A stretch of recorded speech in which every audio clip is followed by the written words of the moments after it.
तो कक्षा 11वीं के प्रिय विद्यार्थियों, अब घबराने की कोई चिंता की बात नहीं, क्योंकि अब आ गया है आपका एकदम जो रियल पेपर 12 सितंबर के दिन का रियल पेपर आ चुका है। इस प्रकार का आपका पेपर भौतिक शास्त्र का रहने वाला है। क्लियर दोस्तों, बिना देरी की मैं आपके प्रश्न पर ले चलता हूँ, क्योंकि जो अगले मेरे साथी है 9वीं है, 10वीं 11वीं 12वीं के, उनके लिए भी मुझे पेपर बनाने हैं साथियों। ये 11वीं के लिए 12वीं 9वीं 10वीं जो भी बचे हुए उनके पेपर भी आए, उनका भी डालना है। इसलिए मैं फटाफट आपको बता रहा हूँ, तो कम टाइम में आपको अच्छी चीज़ें दे सकूँ। और जो हमारे साथी है भैया 9वीं में है, 10वीं में है, 12वीं में, उनका पेपर आया है, उनके बताऊंगा, इसलिए मैं आपको इतना टाइम नहीं दूंगा।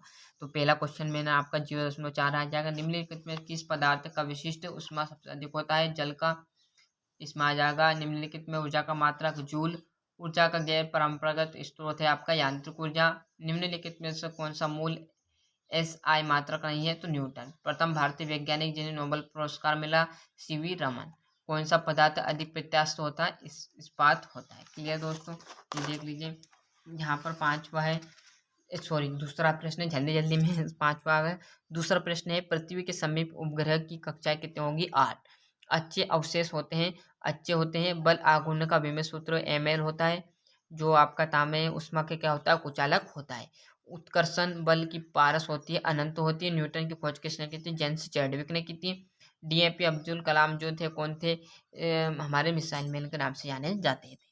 सी जो आपका तीसरा नंबर का साथियों में इसलिए जल्दी जल्दी कर रहा हूँ, क्योंकि मुझे अगला पेपर भैया आपका 9वीं 10वीं की कमेंट आ रही है कि हमें भी प्राप्त कराओ, तो उनके लिए भी यहाँ पर प्रोवाइड कराना है। इसलिए मैंने पहले से बच्चों पर टिक मार्क करा दी, जिससे आपको कम टाइम में अच्छी चीज़ें मिल सके और आप कवर कर सको। क्लियर दोस्तों, वायु में ध्वनि की चाल कितनी होती है? यहाँ पर दी रहेगी, ये आपके पास दी रहेगा। किसी धातु की उष्मा चालक सर्वाधिक होती है? तो 4 गुनी। यंग प्रत्यास्थ गुणांक का मात्रक होगा न्यूटन प्रति गुलाम, न्यूटन प्रति मीटर स्क्वायर। घूर्णन त्रिज्या का मात्रक होता है मुझे नहीं मिला, ये आपका एम्पियर। और एल्यूमिनियम। यहाँ से आपके 2 नंबर के, 5वें से आपके 2 नंबर के चालू होंगे। तो संसर्जक बल से आप क्या क्या समझते हैं?